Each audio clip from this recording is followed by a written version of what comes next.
As we mentioned, Governor Katie Hobbs today vetoed two budget bills pushed by the House of Representatives. The governor called the bills, quote, unserious and criticized actions by House Republicans as, quote, political stunts. Mary Jo Pitzel, the Arizona Republican, azcentral.com, has been on this story. She's still on this story. She joins us now. Thanks for taking time out. You're going to head back down there as things get... Okay. Wouldn't miss it for the world, Well, I'll Ted. bet you would. All right, talk to us now. Just vetoing two budgets. How unusual is that? Very unusual when you're doing it basically in a matter of minutes between them. It took her 15 minutes to veto two budgets that were sent to her by the House. Each of these budgets was approved only with Republican votes in the House. One spends $17.3 billion for the next budget year. The second one was a so-called skinny budget at $17 billion that basically would continue state government services with the hope that then they don't have to have a shutdown. They can keep working into July and August and September to come up with a better plan. So they passed those two. They had the Senate budget bill, correct? Yes. Oh, the bills. Okay. They knew that the Senate had worked with the governor in crafting these bills. Was that the reason? Did they even consider that? They haven't yet. But the indications are that there's only one budget plan left standing right now. So the cheese stands alone, I guess. And with the two House Republican-only budgets now dust, we are told that the House will bring up the Senate plan, which was negotiated between Hobbs, the Senate Republicans, and all the legislative Democrats. So, most of the players on a budget negotiation, and it'll be the House's turn to decide, can they accept this? Do they want to get some changes in there? But the Senate Appropriations Chairman John Kavanaugh is saying, we can't have that many changes. Clock's ticking. They got to get this thing done by the end of Monday. I was going to say, clock is ticking, and you also need 3 days for these bills, do you not? Or do you need those 3 days? Oh, no. Technically you do. By tradition and by statute, that's how you're supposed to take 3 days to move a budget bill through the final process. But just this morning, the Senate waived the 3-day rule, and in the course of, a half hour, approved not one, but two budget packages. These were the House budgets. Yeah. They sent them then back to the House, which quickly sent them up to Hobbs, where her veto stamp was awaiting. And this was done because you sort of got to get that resolved, that issue with the House budgets resolved, and sort of show the House Republicans, your plans aren't going anywhere. So get in line, take a look at the Senate budget, and by all accounts, they will do the first read on that today. They could do the second day tomorrow. They could do the third day on Friday.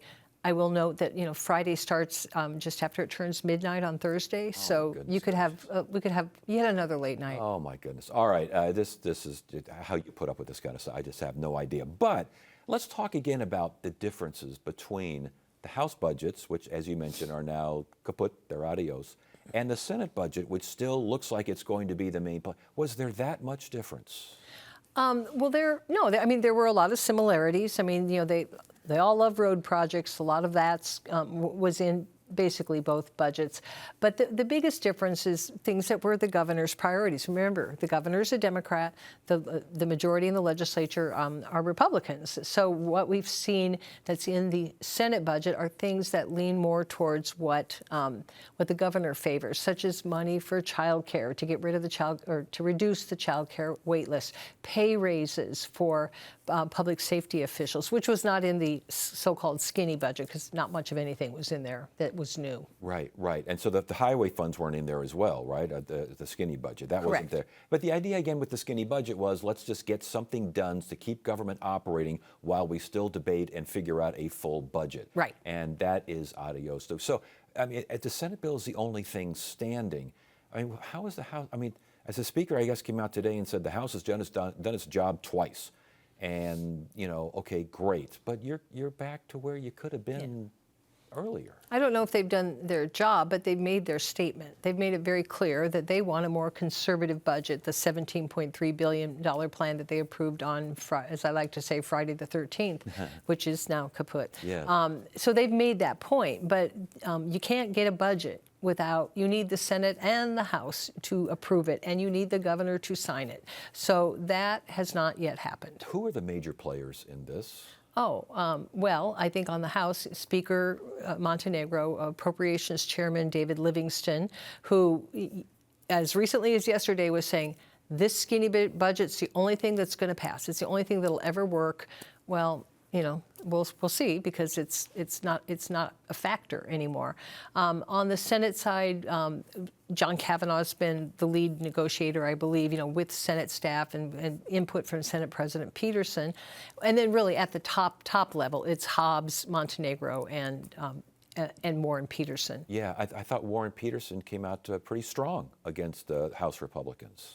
Not just the House Republicans, Yeah. but I think some factions of the Republican Party. And he gave this speech where he said, look, we know it's really easy to get a budget passed with only Republican votes, but that's not our reality. We have divided government.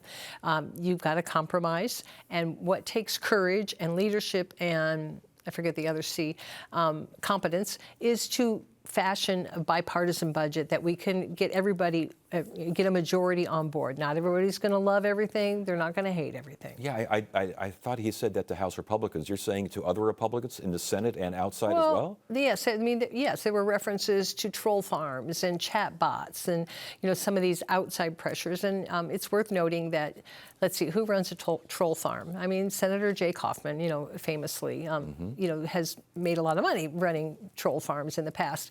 And he has been a very vocal critic of the Senate plan. He's been a very loud dissenter. Okay, so bottom line, got to get it by early next week. Do you think this is going to happen? I mean, it seems like it's on track now. Yeah, I mean, I hate to predict because, I mean, here we are, it's late June and we're still doing this. But it does appear to be, unless some new magical budget, you know, rises out of the ether and can move quickly. But time does become of the essence. And you've got to factor in the fact that we have 90 lawmakers. A lot of them are, you know, already embarking on other plans, like in their day-to-day life, vacations, you know, weddings, you know, reunions, et cetera. So a question of how many bodies will they have. Interesting. Mary Jo Pitzel, Arizona Republic, azcentral.com. Always a pleasure. Good to have you here. You bet. Thanks.